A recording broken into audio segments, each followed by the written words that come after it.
The biggest issue I see with so-called AI experts is that they think they know more than they do. And they think they're smarter than they actually are. In general, we are all much smarter than we think we are, but much less smart, dumber than we think we are, by a lot. So this tends to plague smart people. They just can't. They define themselves by their intelligence, and they don't like the idea that a machine can be way smarter than them, so they discount the idea, which is fundamentally flawed. That's the wishful thinking situation. I'm really quite close to, I'm very close to the cutting edge in AI, and it scares the hell out of me. It's capable of vastly more than almost anyone knows, and the rate of improvement is exponential. You can see this in things like AlphaGo, which went from, in the span of maybe 6 to 9 months, it went from being unable to beat even a reasonably good Go player to then beating the European world champion, who was ranked 600, then beating Lee Sedol 4-5, who'd been world champion for many years, then beating the current world champion, then beating everyone while playing simultaneously.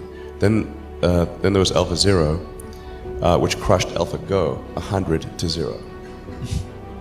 And AlphaZero just learned by playing itself, and it can play basically any game that you put the rules in for. Whatever rules you give it, you literally read the rules, play the game, and be superhuman. For any game. Nobody expected that rate of improvement. If you ask those same experts who think AI is not progressing at the rate that I'm saying, I think you will find that their predictions for things like Go and other AI advancements have their batting average is quite weak. It's not good. We'll see this also with self-driving.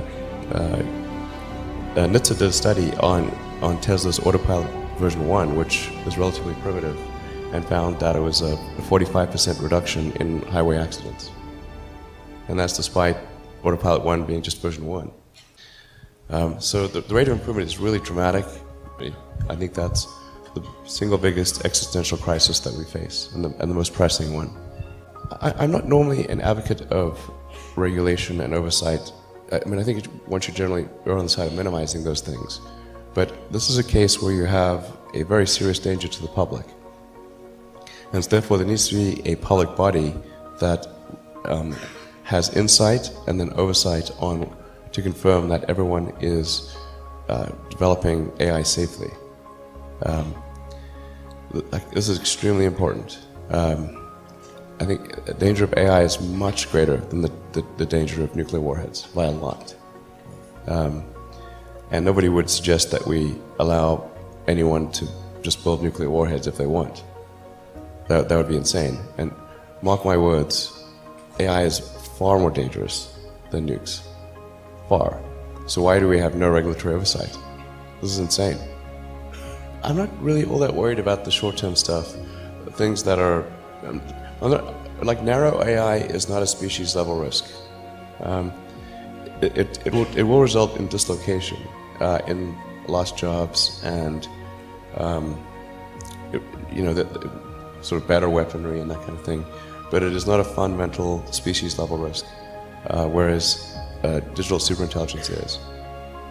So it's really all about laying the groundwork to make sure that if humanity collectively decides that creating digital superintelligence is the right move, then we should do so very, very carefully. Very, very carefully. This is the most important thing that we could possibly do. Well, I mean, there are other things that are on a longer time scale. And obviously the things that I believe in, like extending life beyond Earth, making life multiplanetary. I'm a big believer in sort of Asimov's foundation series, or the principle that you really want to, I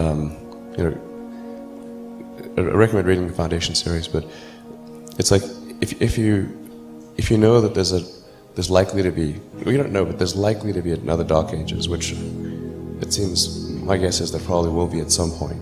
I'm not predicting that about to enter dark ages, but that there's some probability that we will, particularly if there's a Third World War. Then we want to make sure that there's enough of a seed of human civilization somewhere else to bring civilization back, and perhaps shorten the length of the dark ages. I think that's why it's important to get a self-sustaining base, ideally on Mars, because Mars is far enough away from Earth that a war on Earth, the Mars base might survive. It's more likely to survive than a moon base. But I think a moon base and a Mars base that could perhaps help regenerate life back here on Earth would be really important, and to get that done before a possible World War III. Last century we had 2 massive world wars, 3 if you count the Cold War. I think it's unlikely that we will never have another World War again. There probably will be at some point. Yeah, it just could be radioactive rubble. So, again, I'm not predicting. It just seems like, well, if you say given enough time, will it be? Most likely, given enough time. This has been our pattern in the past. But I think sustainable energy is also obviously really important. It's tautological. If it's not sustainable, it's unsustainable. Well, I think the core technologies are there with the wind, solar, with batteries.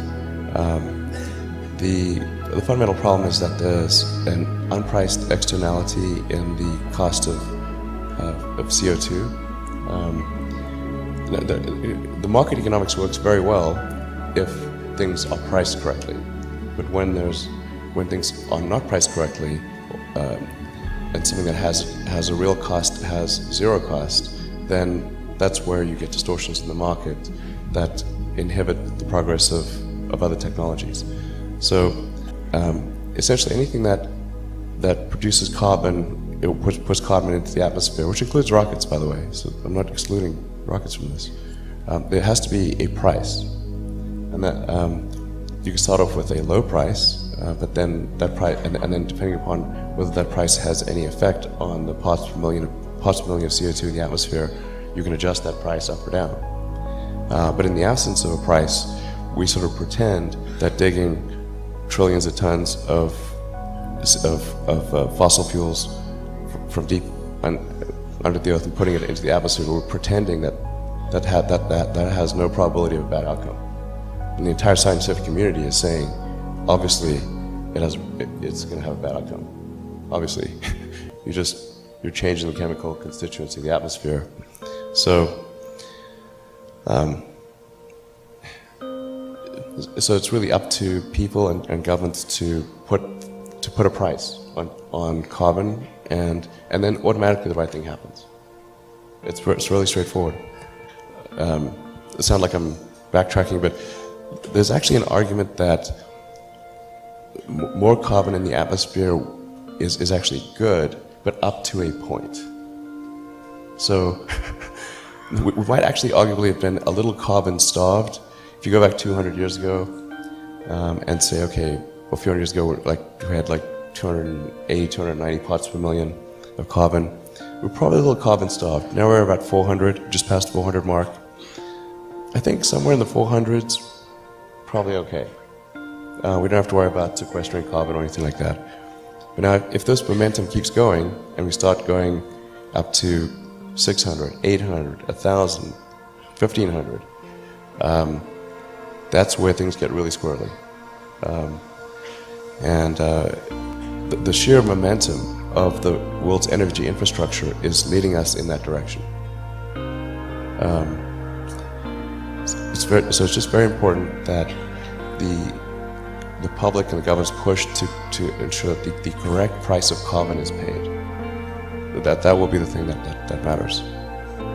Well, right now the only things that are really stressing me out in a big way are AI, obviously. There's somebody who, I can't remember his name, but had a good suggestion for what the optimization of the AI should be. What's its utility function?